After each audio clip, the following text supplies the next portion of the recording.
इस क्वेश्चन को देखो, इस क्वेश्चन में कह रहा है एक मिक्सचर है, इसमें हाइड्रोजन गैस है और ऑक्सीजन गैस है। मिक्सचर में हाइड्रोजन गैस है और ऑक्सीजन गैस है, इतना वॉल्यूम दिया है, तो इसको मीटर क्यूब में लिख दिए तो ऐसे हो गया। टेम्परेचर दिया है 300 केल्विन, हो गया। प्रेशर दिया है 100 किलो पास्कल, तो प्रेशर 10⁵ पास्कल। और मिक्सचर का टोटल मास है 0.76 ग्राम, तो मिक्सचर का टोटल मास 0.76 ग्राम। ठीक, हमें बताना है कि हाइड्रोजन गैस का जो मोल होगा और ऑक्सीजन गैस का जो मोल होगा उसका रेशियो बताना है कितना होगा। मान लो कहते हैं हाइड्रोजन गैस का मोल है N1 और ऑक्सीजन गैस का मोल है N2, तो N1/N2 कितना होगा बताओ, ये क्वेश्चन है। कैसे बनाएंगे इस क्वेश्चन को समझते हैं।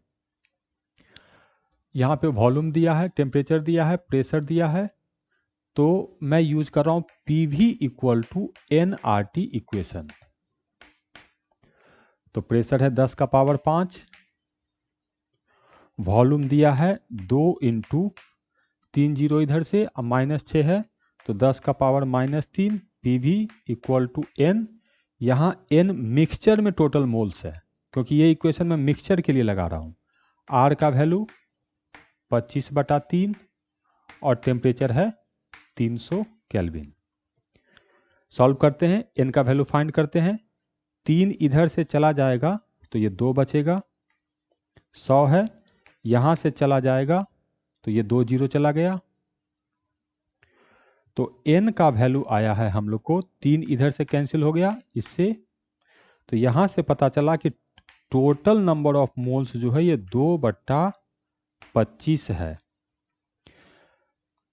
अब ये हम लोग को दशमलव में दिया है, तो इसको दशमलव में कन्वर्ट करेंगे तो ये आ जाएगा हम लोग को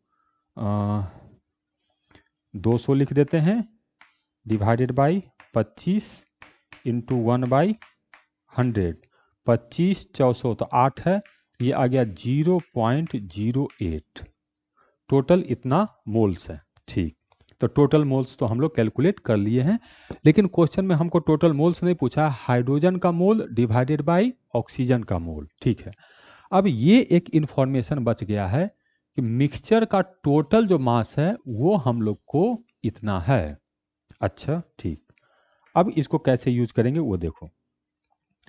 अगर हाइड्रोजन का मोल है N1 तो हाइड्रोजन का मास कितना होगा, तो मास हो जाएगा 2N1, ग्राम में ही है 2 ग्राम।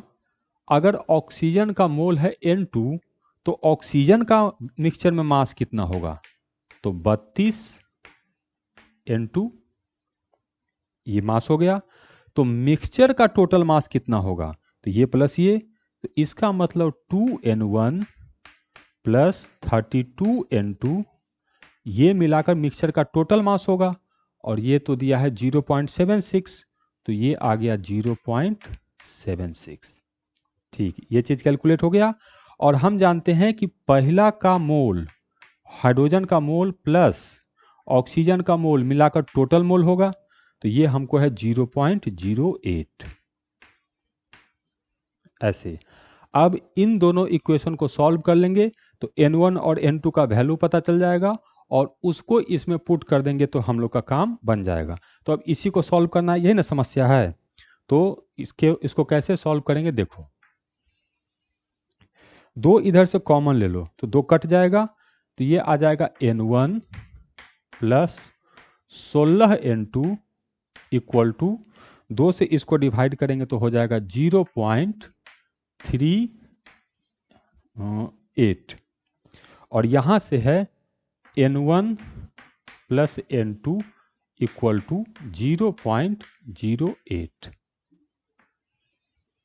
इसको इससे घटा देते हैं तो ये माइनस हो जाएगा, ये भी माइनस हो जाएगा, ये भी माइनस हो जाएगा। देखो इससे ये कट गया, तो 16 में से 1 गया तो 15N2 = इसमें से ये घटा देंगे तो आ गया 0.3।